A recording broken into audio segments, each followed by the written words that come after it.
Hey everyone, welcome back to the channel. Today we're diving into some interesting news that you absolutely don't want to miss.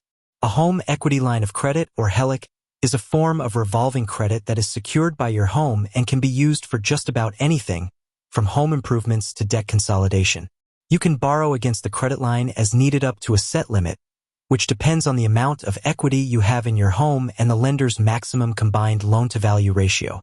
When you use the HELOC, you pay interest on the balance you borrowed. As you pay the balance down, more of your credit line opens back up, similar to a credit card.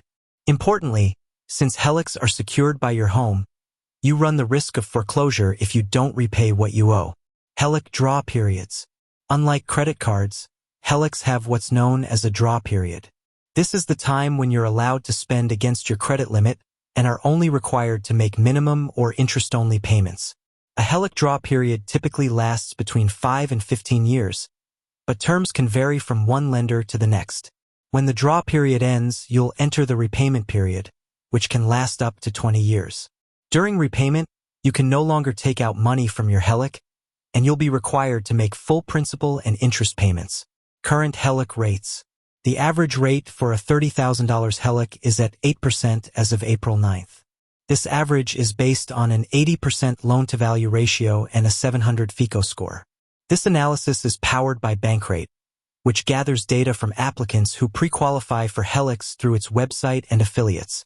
Rates on HELOCs and other variable rate financial products tend to move in tandem with the federal funds rate, determined by the Federal Reserve.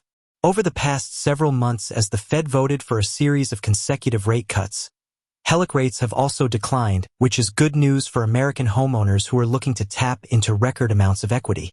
However, the Federal Reserve voted to hold the federal funds rate steady at its January and March 2025 meetings, which could cause HELOC rates to plateau until the central bank's next rate-setting decision. Additionally, the Fed expects that only 2 rate cuts will be necessary in 2025, which was revised downward from 4 cuts in projection materials released last year. And fewer rate cuts means less downward movement for HELOC rates.